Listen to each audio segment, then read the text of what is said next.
Hello, everyone. I'm Neena Gopal. Welcome to Global Express. This is where we dissect developments in our neighborhood, in our backyard. Today, we turn to Prime Minister Modi's visit to Poland and Ukraine. It's the first visit to Poland by an Indian Prime Minister in over 45 years, says every single news media outlet. The first to Ukraine, but which is far more important, where he meets Ukrainian President Vladimir Zelensky, who made no bones about his unhappiness at our Prime Minister's visit to Moscow and his bear hug with Russian President Vladimir Putin in July. The Prime Minister's meetings in Warsaw followed the script. It centered around defense and strategic alignment. But it's the trip to the Ukrainian capital, Kyiv, that has set off many questions, begging for an answer. Is this an independent initiative by Prime Minister Narendra Modi?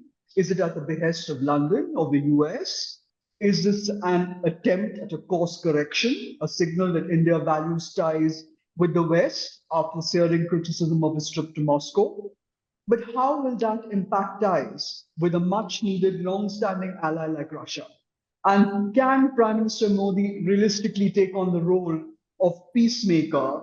Qatar has tried and failed, so have the Turks, Switzerland, China.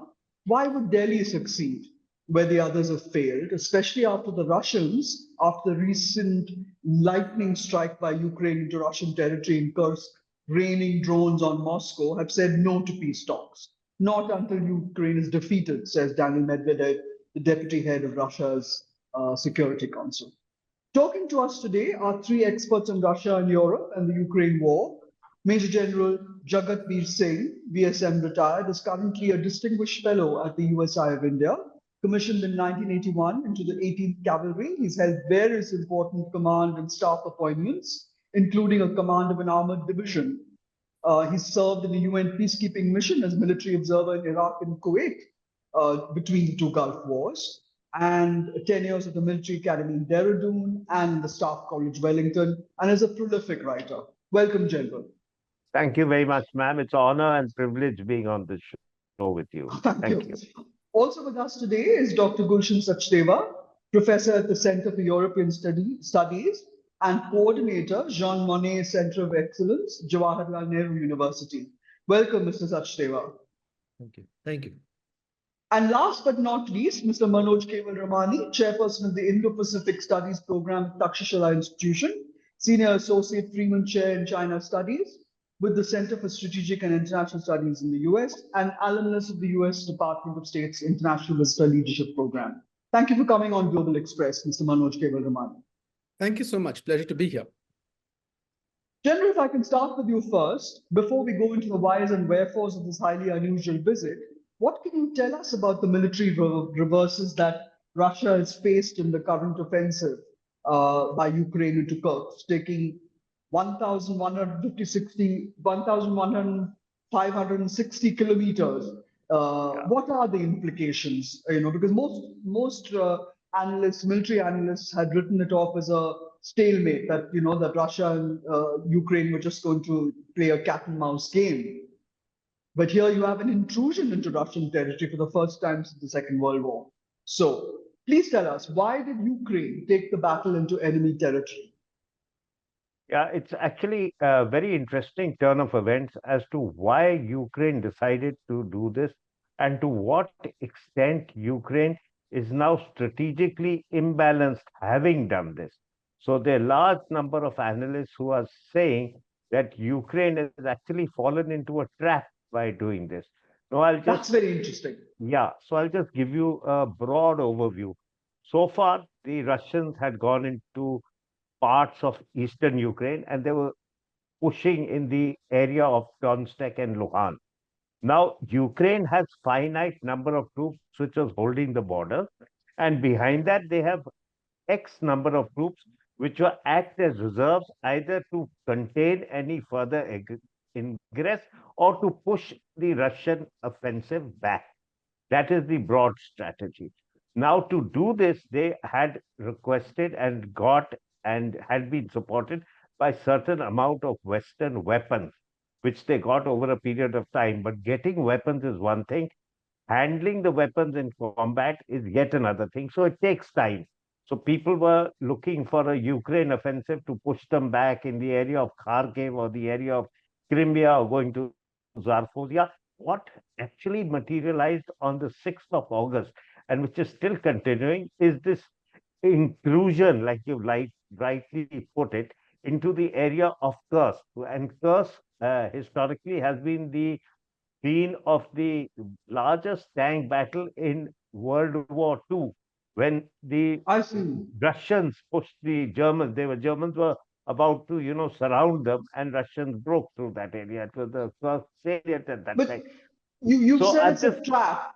You've said yeah, it's a I'm trap. just coming to that. So the trap is in the sense that now the Ukrainians are left with a strange choice. What is Russia doing?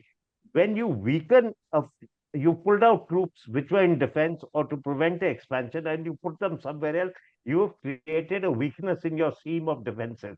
Now, will Russia exploit that and push forward into eastern Ukraine, or will Russia come in to hold this area back again?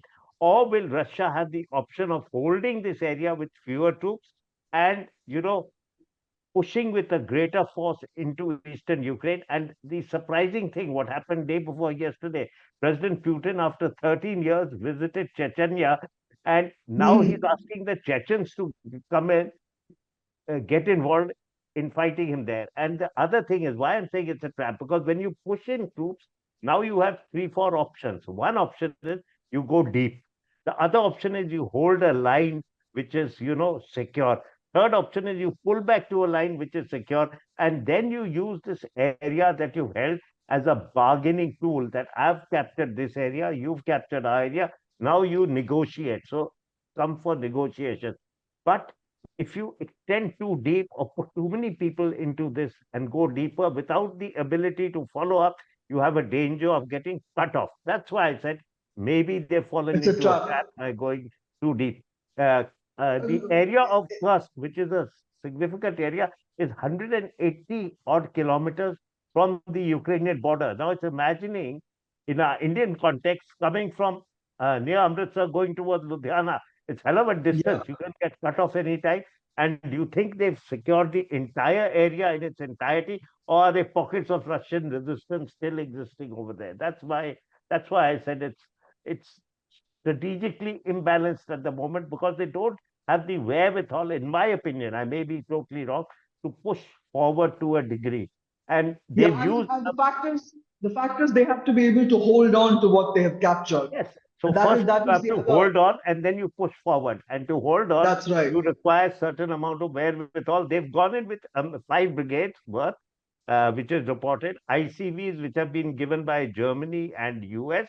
But the problem is that the precision weapons which they want to use to target deep into Russia, US is not giving them that sort of permission at the moment, the HIMARS, though they've hit a strategic bridge with that. So US is trying to say that use that for Crimea, use that for Zaporozhye, use that for other important areas, in their opinion. This is my take on this whole offensive.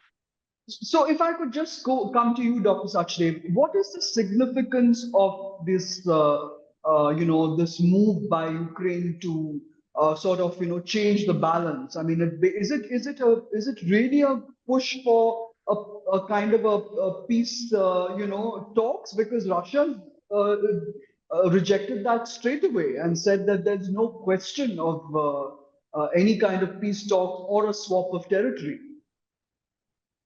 Well, I mean, now it's a very complex situation now we are in.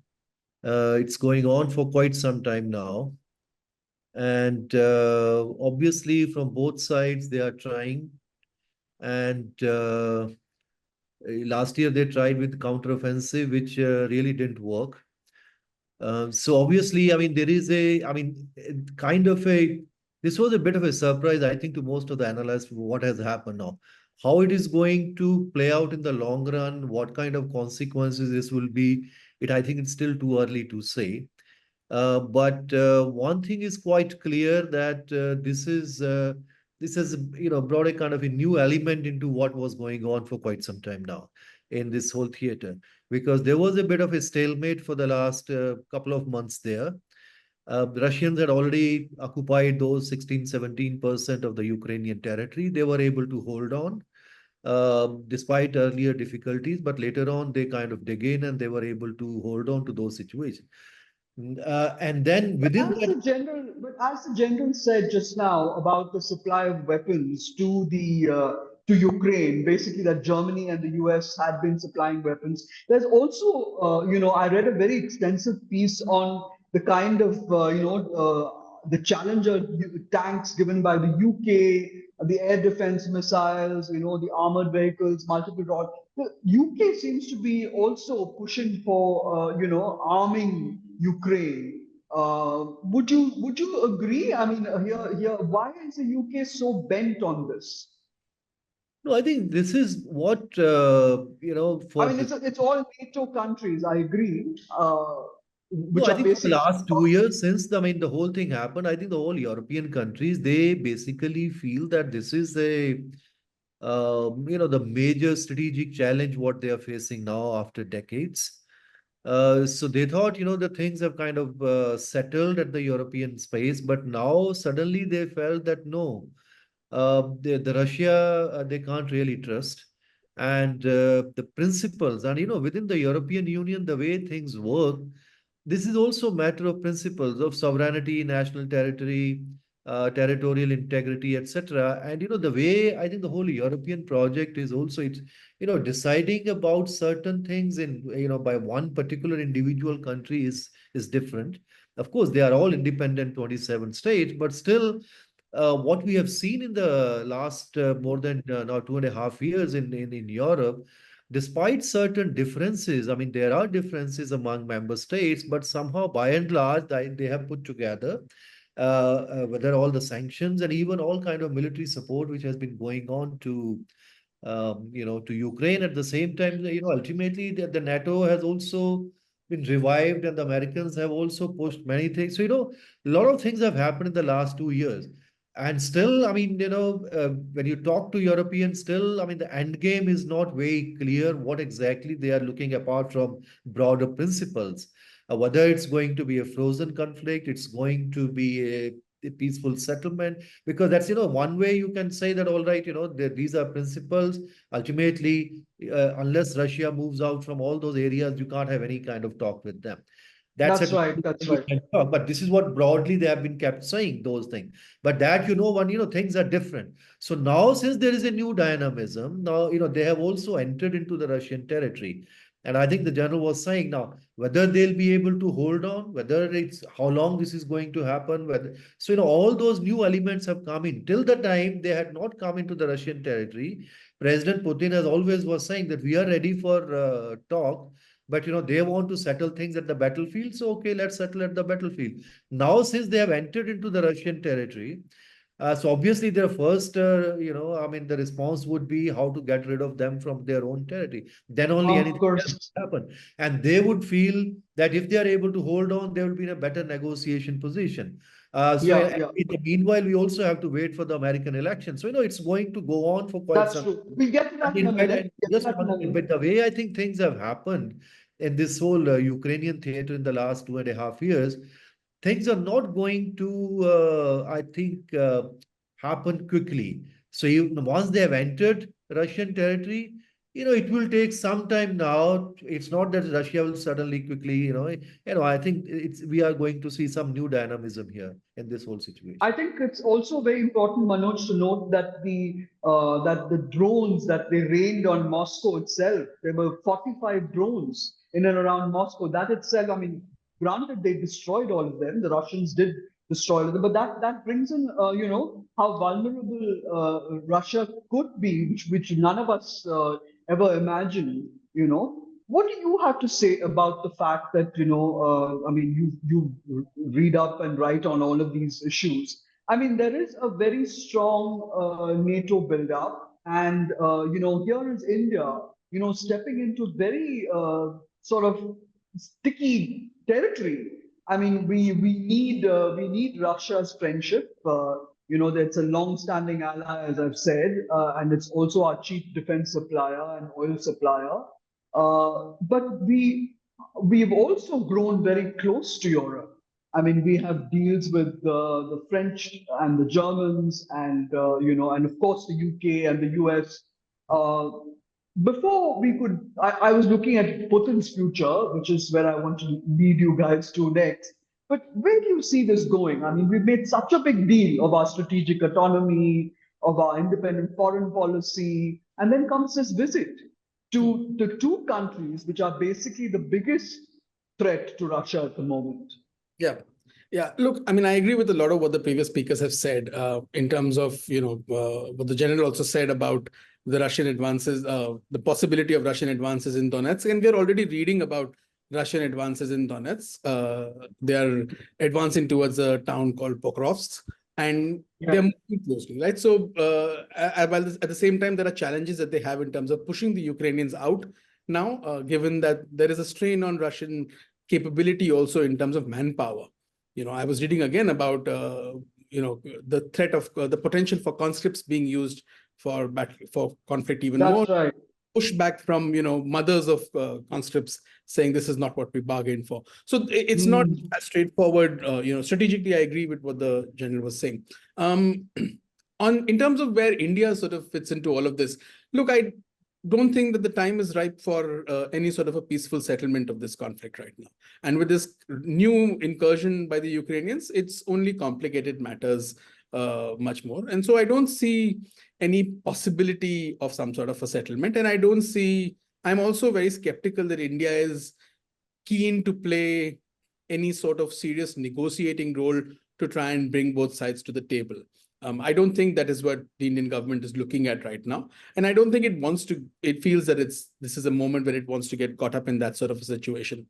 I think what the Prime Minister's visit is indicating is exactly this effort at demonstrating strategic autonomy, that India's engagement with each of these actors, whether it is the US or the West at large. Prime Minister Modi's first visit after his election was to Italy at the G7, and then he's visited Russia and now Poland and Ukraine. It's essentially a demonstration that, look, it is in India's interest to engage with all these actors, and India is engaging all these actors to the extent of its engagement, to the extent of its interest. That's right. It's a very high-powered delegation. You have both Mr. Jaishankar, the foreign minister, and the national security advisor Ajit Doval, who is traveling with Prime Minister Modi. And I think the intent is not to say that, look, if India's good officers can work in terms of bringing sides to the table, great. But I don't think the intent is to go and try and negotiate to bring both sides to the table.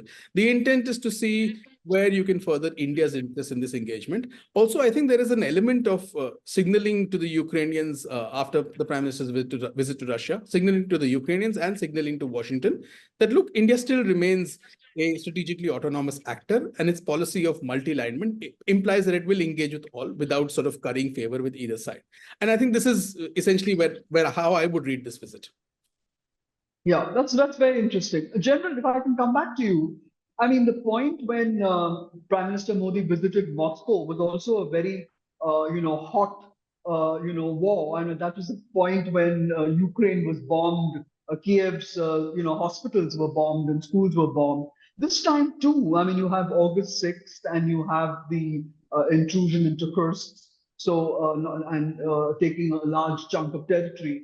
Do you think this was good timing? I mean, or is it something that it was something that they couldn't really plan for? And Modi's statement, both Prime Minister Modi's statement, both in Moscow and in Warsaw, has been that it's no time for war. So, do you see, some kind of scaling back of the offensive, or will this continue until Russia achieves its objectives, which is to take a chunk of territory as a buffer zone? Thank you very much, Pat. But before I answer this question, can I go on to something the earlier two speakers spoke about and just Sure, just absolutely. give my 1 minute. The first point was spoken by Mr. Gulshan Sachdev, and when he spoke of the tanks given by UK. Now, the total number of Challenger tanks given by UK are only 14. So 14 tanks is just one squadron. And how much difference That can was actually one me who squadron said make? that. Yeah, and Yeah, the Challenger tank. a Challenger tank has been given to them, which fires a 120 mm gun, which requires a huge amount of backup in terms of ammunition, support, repair. Apart from that, they've also got Leopard tanks from Germany, and they got the older Yeah. version of the Leopard tanks, which fired a 105 gun. Plus, they're using the old Russian T-72 tanks that fire a 125 gun. Now, this is just one aspect of, the complexities of the thing. The other No, aspect was also, are you saying then that this is not good enough? I mean, I'm it's saying it's not not enough. good enough. If you want to, give them, then you have to give them a substantial amount that can make a difference. But it takes time to train crews to manage that equipment. It's not easy to switch. Uh-huh. Yeah, it's That's not very that you interesting. are driving one car and then get into the other car and just start driving it. So there are a whole lot of things involved with that. There's individual training, there's crew integration training, there's a level of training at a squadron level and regimental level, and then you graduate to integrated training at a higher level, and then you put them into war. It just doesn't happen automatically. So that's one thing. The other aspect which he talked about was, NATO giving more and the US giving more. Mhm. Now, you also talked about the American elections. And if we come to the US elections, what President Trump has been saying, what he said as a president, and now he's saying again as a candidate, is that US funding to NATO needs to reduce. US has to be is not responsible for European security. NATO has to take the onus for European security. Post the Cold War, NATO had reduced the spending on its defense structures. UK itself, who's giving arms, has very few tanks left in its inventory to give out. They're pulling out pieces I from see. museums to give to Ukraine. I mean, that is the extent they're going. Now, if the war is going to stop, like you've asked me, one of the reasons why it may stop is because the funding for Ukraine will reduce over a period of time.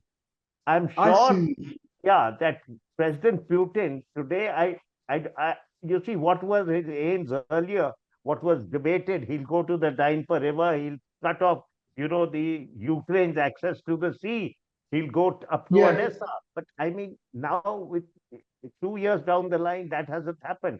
So the other thing Zelensky was hoping to. Is it because Russia? No, is it because Russia is incapable of cutting them off in the sea? They could have done it. There were opportunities at some time when people thought they would do it. They may still do it, but they haven't done it 2.5 years down the line. But I suppose that is the next aim of theirs, to cut off the access of Ukraine to the sea and prevent their grain exports going there.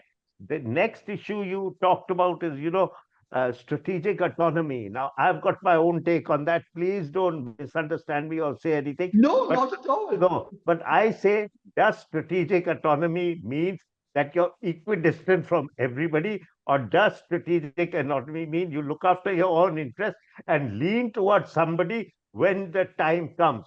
And I'll tell Hmm. you that even when we were having a problem with China in 1962, we leaned towards US.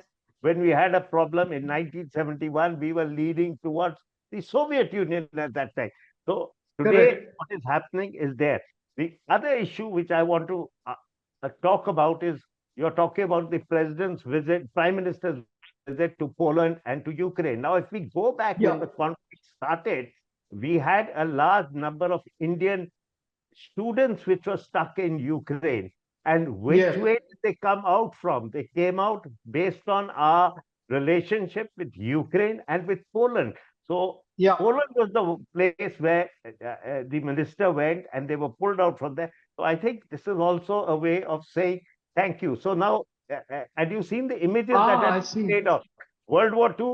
We helped the Polish. Nawab Saab, helped Polish refugees. But today, the reality was in 2022, Poland helped us get our students back. So, I mean, this visit should also be looked at in a way. I'm not saying that may be top on the agenda, but definitely it would have been part of the agenda when the prime minister went there. And as far as visiting Ukraine is concerned, I think it's a good step. And you cannot predict events in war. There's a unpredictability in war. So you can't say I'll only time it when there's a lull in battle. I'll only time it Yeah. if something doesn't happen. Tomorrow Blinken goes to Israel, and Israel fires a round and kills a whole lot of people in a hospital or a thing, will he cancel his visit or will he say because he went there, they did it? You can't tell, ma'am. These That's things a very good happen point. all the time. Absolutely. Yeah. So I agree. these sort of visits are planned in advance. Now, whether I'm sure they don't know who's going to fire where and what, and whether this Kursk That's true. offensive was to take place. But I think Dr. that it's Sachdev? good to engage with both Russia and Ukraine.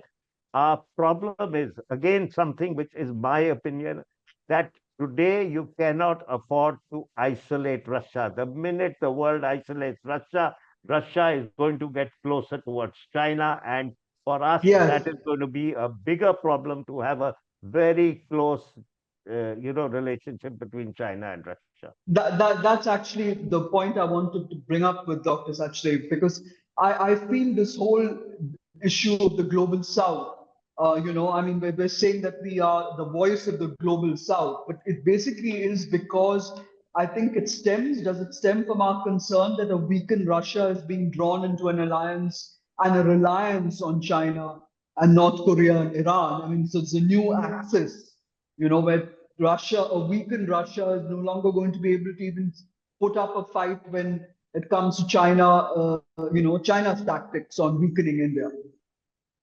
Well, I think, I think it's quite clear from the, now from the Indian perspective. I mean, not just from an Indian perspective, I think a whole lot of countries within global south, obviously they do not believe in the narrative that everything which has happened the last 2.5 years or even before, it's Russia which is responsible for all this war which is going on. So there are gray areas. Russia has their own certain security concerns, and the way I think the NATO expanded, etc., etc. So they have their own understanding of the situation. Similarly, as Jan was saying, I mean, the whole idea of strategic defeat of Russia, which is what I think the most of the Western leaders are saying. Obviously, most of the countries in the global south and India, they don't believe in that defeat of strategic defeat of Russia, because once you have a defeat of a country like Russia or weaken Russia, we are talking about multipolar world, we are talking about many other things, and of course the Russia-China axis, etc. So, this is what exactly we don't agree with them. But only thing, in fact, if you look at this particular visit to both Ukraine and Poland, in the context of what is actually going on, and Prime Minister's earlier visit to Russia, I think there are 2 or 3 points I can just read. One is there is also certain attempts, whether we deny or not, that there is a certain attempt to kind of rebalance, this aspect. That's also there. At the same time, India is also one of the few countries only which has, reasonable good relations with the very good relations actually with Russia, and reasonably very good relations with the West, both with the United States and with the European countries. At the same time, since in the last couple of years, I mean, Indian economy is becoming stronger, and with all the G20 presidency and all the global South, voice of the global South summits, etc. So India is also trying to show that, we are a, important global player. We are responsible players. So yes, I mean, there are abstract talk about, not an era of war, and everything has to be done through diplomatically and negotiations, etc. But what you're trying to say is that yes, we are also very much concerned. We do not have any plans like the Chinese or Turkish or Swiss or any other plan, but still, can we do something? Since he must have talked this thing when he was with President Putin, but since then things have changed. But I'm sure I'm even now I don't think the Russians would be thrilled that the Indian Prime Minister is visiting both Poland and Yes.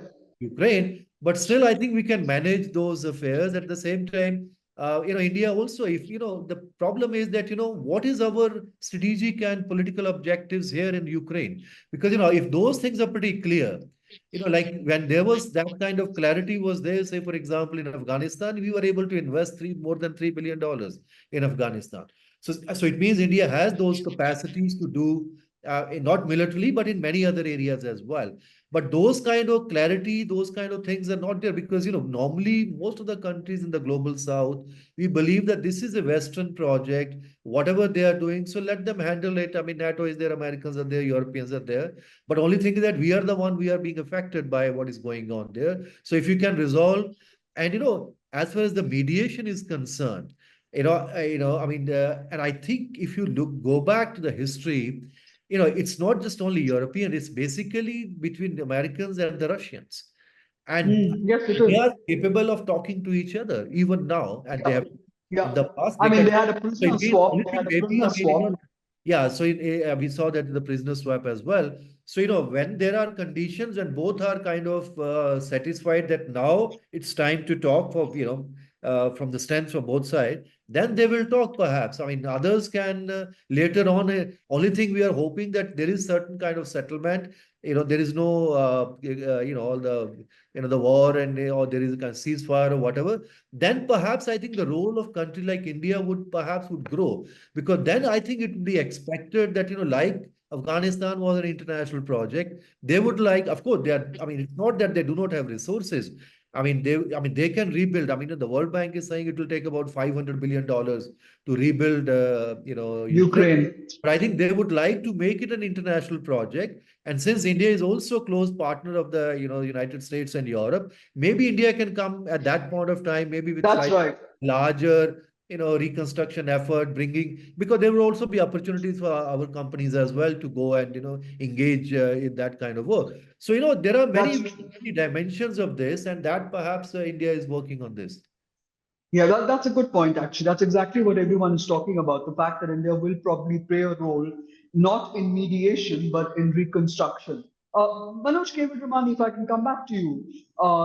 There's a lot of talk also about the last time, I mean, straight after the Kursk offensive, of Vladimir Putin not looking himself at all when he hosted a security talk among his close aides, and criticism also of the fact that while he was able to see off the Prigozhin mutiny, he's trusted this one general, Gerasimov, who basically was given a kind of a signal that Ukraine was moving on Kursk, and yet he dismissed it. Do you think his inner circle is not really supporting him, and I mean, not supporting him, but not really giving him the best of advice?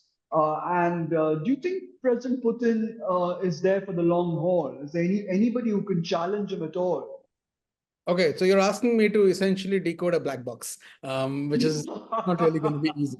But look, my sense is this, that obviously there are disturbances internally. Obviously there is disagreements and disaffection internally, but I don't think we can prejudge Putin's exit at any point of time until it actually happens. He has shown resilience to the extent that he has managed to remain in power.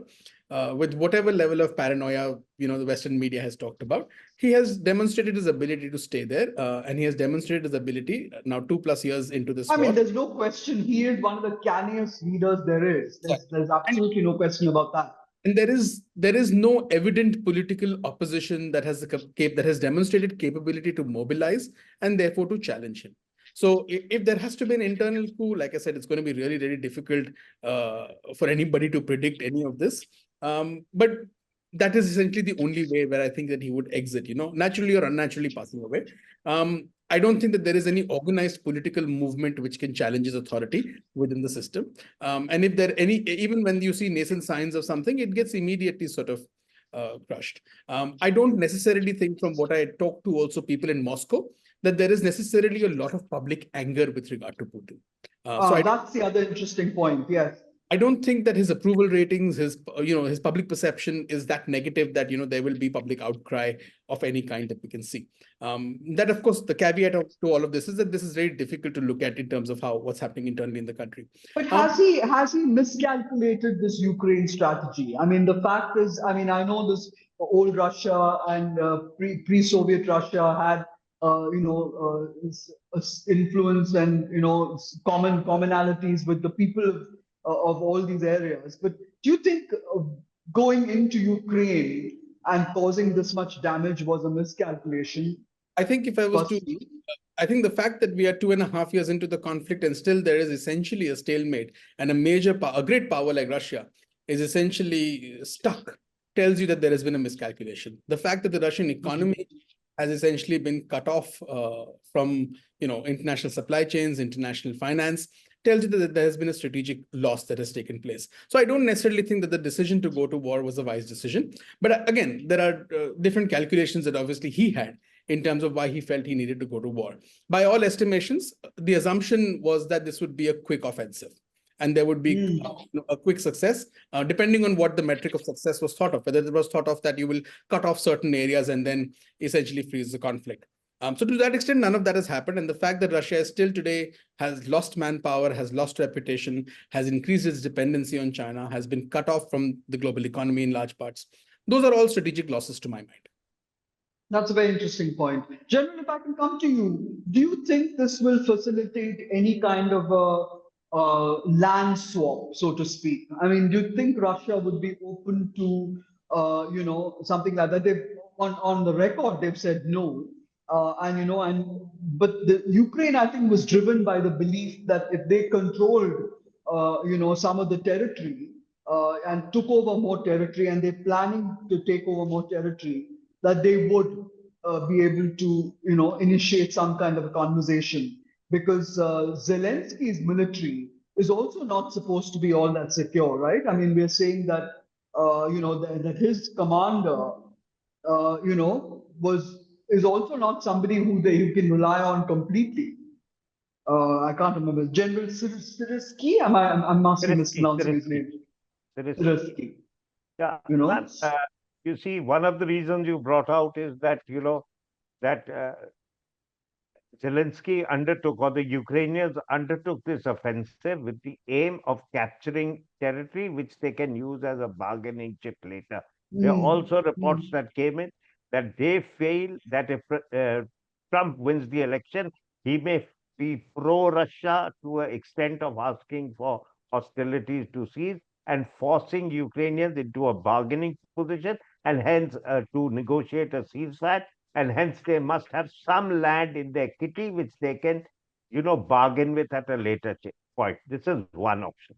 The other option was that this was a relatively unheld area of Russia. It was held by border troops. It was not very well defended.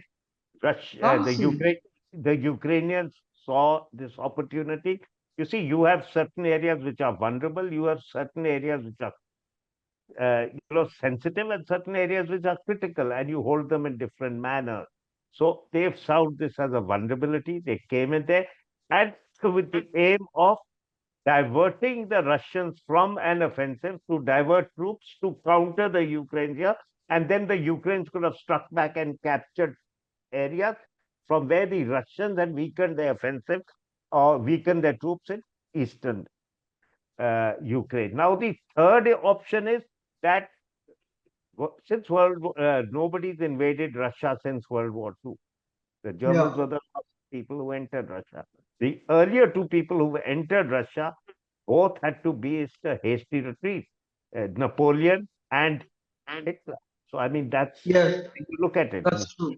Yeah. Now, they feel that by going into Kursk, which is an important town, they have been able to bring out the fact that President Putin and his leadership are incapable or not have the ability to protect the sovereignty and the territorial integrity of Russia. And that may lead to resentment against him and lead to, people, bringing him down. But none of that has happened till date.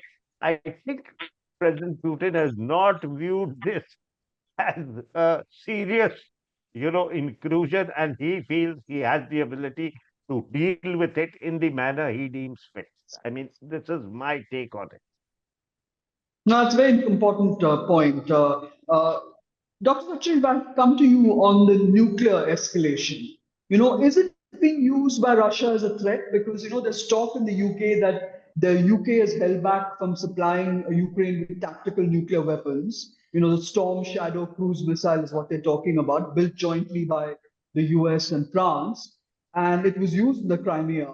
So China is apparently the country that has held Russia back from using tactical nuclear weapons, and Russia has threatened to use it. Is it just bluster, or do you see an escalation of some kind, given the fact that now they've taken over the Sudsa gas terminal, and and there is noise about the Russian, nuclear assets.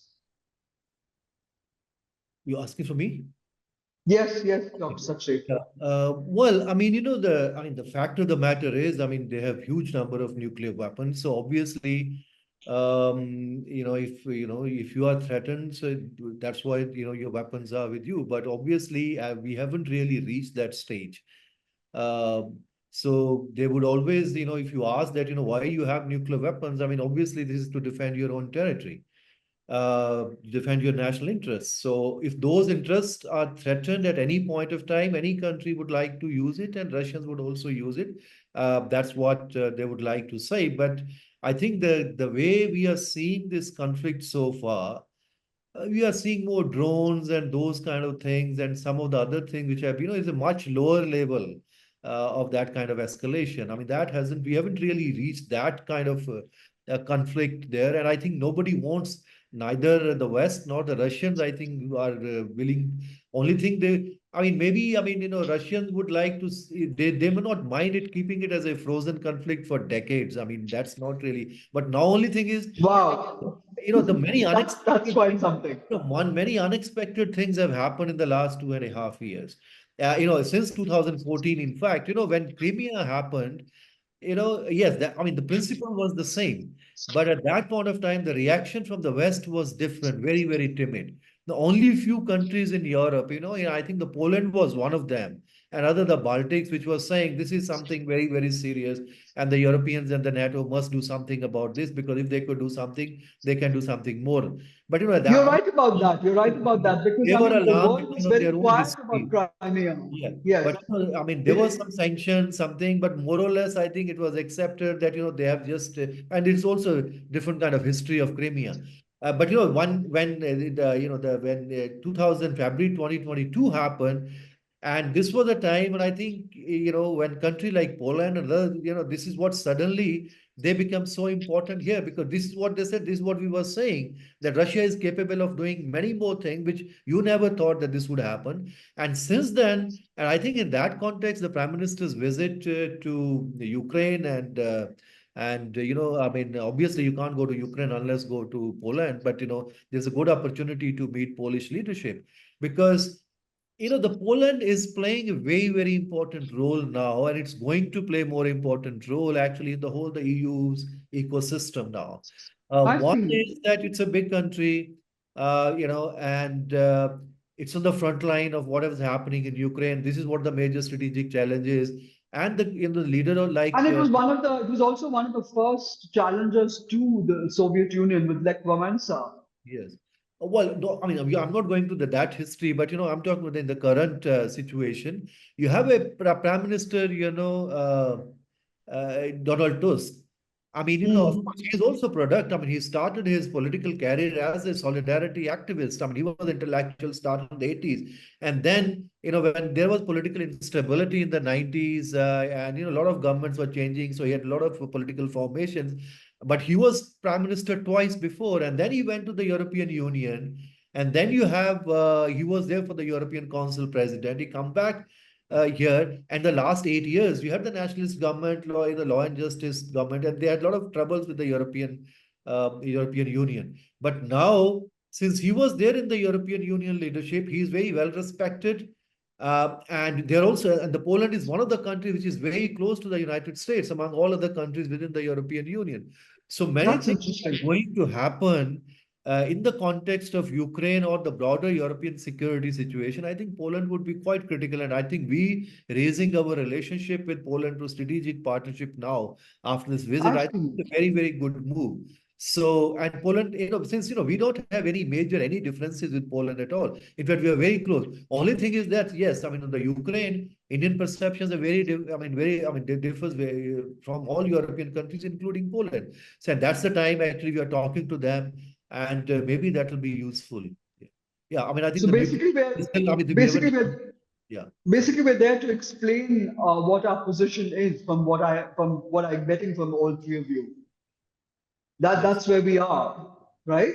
Manoj Kevin Ramani, if I could just go back to this whole issue of Russia and Russia's tactics so far have not been to expand it and notch up this to a World War III. Do you see, if you look into your which I know I keep making you do you see the war sort of dissipating, or do you see it stepped up? And and Prime Minister Modi, I mean, he seems to be playing a role which I think it's because he's trusted by the US and the UK and by Russia. He could actually be somebody who could be a partner in peace, if not a peacemaker. Right. I'll answer the second question first, because the first question is a lot of crystal ball gazing, which is really difficult to do. But on the second question of, India being seen as a trusted partner by all parties, look, I think, yes, India has a good relationship with all parties, and India can potentially play a mediation role. I don't think that there is necessarily political will in India to play a mediation role. And I think that is for many reasons. That is for how it would impact our interests. Do you want to be in a situation where you might end up having to somewhere choose sides and antagonize partners, both of whom you see as really, really important for your future security and for your future development? So I don't think India is in a position where it wants to play a mediation role. Having a good relationship with all parties is not sufficient. Having significant capabilities to be able to bring all of them to the table is what is needed. And I don't think India has that. I mean, recently you had this peace proposal conference in Switzerland. Yes. There was Indian delegation attended, but India refused to sign on to the communique. And it called for, the statement was quite telling, right? The statement was, you need sincere and practical engagement, which essentially tells us that from an Indian perspective, from Delhi's perspective, they're not seeing any side really engaging in a manner in which you can see this conflict coming to some sort of a resolution. So I don't think you even see that happening. Therefore, you don't want to engage. And the costs of, I think, negotiating or mediating a solution are far higher than letting the conflict potentially succeed, because the failure rate can be quite high. I think the Chinese have also made that assessment, and therefore the Chinese have also not really engaged in any serious mediation. They have engaged in explanations, diplomacy, but not some serious mediation. So I think that's where we are at. And so that brings me to your first question, which is about the future of this conflict. It tells me that the conflict is going to continue. There is no immediate sign of any dissipation. The US elections, like both my co-panelists have spoken, are an important factor in that, in terms of how those elections pan out and what happens to American policy following that. But from a European perspective, it is going to be extremely difficult for Europe to come to the table and to agree to some sort of a deal, which fundamentally, willingly agree to some sort of a deal. Gives Russia the territory that it claims. Exactly. But it's also at the same time equally difficult to snatch back the territory. So it's sort of a catch-22. Sooner or later, you'll have to sit down to agree on some sort of a frozen conflict, some sort of a give and take. That will mean violation of Ukraine's territorial integrity and sovereignty. And unfortunately, they'll have to somehow live with that. To me, that's the only way where this conflict sort of resolves. I don't see Russia losing and walking back. I don't see necessarily anybody. I don't see the Western side or Ukraine essentially taking back the territory that it's lost. So there will have to be some sort of a negotiated settlement, but the time right now does not seem right. Perhaps the US elections, and if Trump comes to power, might actually create conditions which force people to do that. But it might also have, therefore, larger repercussions for transatlantic unity, for the NATO alliance, and all of that, which I think impacts Indian interests. Right, because let's not forget that it was Obama that actually made the original decision to pull troops out of Iraq. So where the general has served. So it's quite interesting that it could be a Democrat win as well, where there could be consequences. Now, I think it's I'm just to conclude my point, I think it's very difficult for a Democrat, if Kamala Harris was to become the next president of the US, it is very unlikely that she will pull support from Ukraine. Yeah, I agree. I tend to agree with you. I've got very little time left. So concluding remarks, General, from you and Dr. Sachdev and Okay. Manoj. Thank you. So I'll quickly, the first point you touched upon was nuclear issue. I'm just to say how nuclear has played out over the years. The first time nuclear weapons were used was in World War II. What was the aim? To end a war. Thereafter, throughout, we see nuclear weapons being built up. And what was the use? To deter a war. So nuclear weapons became the instrument of deterrence. Now there's a large amount of things on how you use deterrence, what is the ways, what is the means, what is the types of weapons you have to have, what is the yield. Let's not traverse into that part. What has President Putin done? He has put this whole philosophy on its head. He's used the threat of nuclear weapons to prosecute a war. Now, incidentally, Ukraine had a large number of Russian nuclear weapons which were in Ukraine, which were there post the breakdown of the Soviet Union. There was a treaty which was held, which US, UK, and Russia said, we will ensure that you return these weapons back to these things. Do not use them. We will protect you. They've gone back on that treaty. It was a OCSC thing signed in 1994. You can look into that. So that is the first thing which I wanted to say. The second issue is that, we have all been focusing on the Ukraine war. But Ukraine war changed on a large degree on 7th of October last year when the Hamas attack on Israel took place.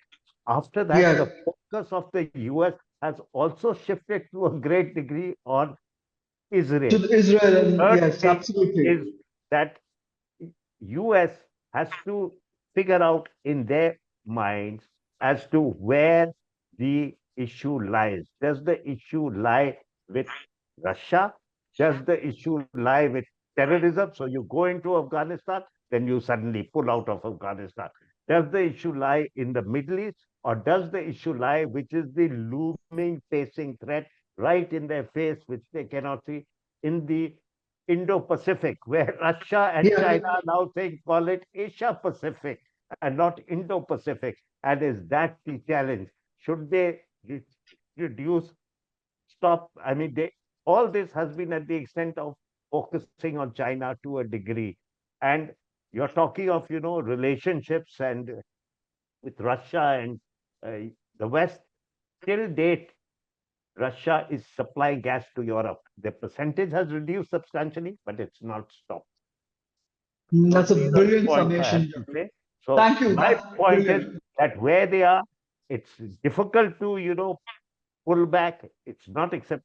I don't think it's on their cards also. But this contact, like we have a line of LOC, which is going on for so long, the line of control. They can have a similar line and call it the line of contact where their troops are now. And that's, Good point. Good point. Dr. Sachdev, if you can look at and tell us what you see as Prime Minister Modi's, biggest challenge after this trip. Well, I mean, I think for him, it's not really a challenge. I mean, he has really shown there. I mean, he has strengthened his partnership with Poland, and then he'll go there. It'll be good opportunity for India to kind of project itself as an important, responsible, global kind of power. But, the way I think the Ukraine war so far has unfolded, many unexpected things have happened so far. From the very beginning, the way it started, the way the counteroffensive didn't work, the way the Kursk, now they have entered into the Russian territory, etc. So everybody else, like India, we are telling them that the war is not an option, etc., etc. So you have to do things negotiation. But both the parties, they are still fighting because basically they see that they might resolve this conflict through military means. And we do not know how it's going to end because, and I remember, I spent many years in Afghanistan. And at that point of time, all Europeans were telling, from 2007-8 onwards, that there is no military solution to Afghanistan. Ultimately, this is what they started propagating. And ultimately, what we saw that Taliban actually forced kind of a military solution to what is now they are back in Taliban, in Afghanistan. So ultimately, I mean, we can keep guessing many things.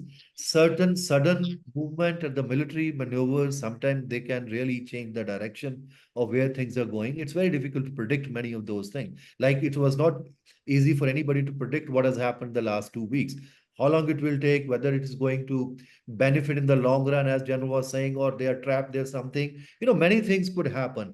And of course, But I think all of Europe's alignments and strategies have also had to adapt to this new reality.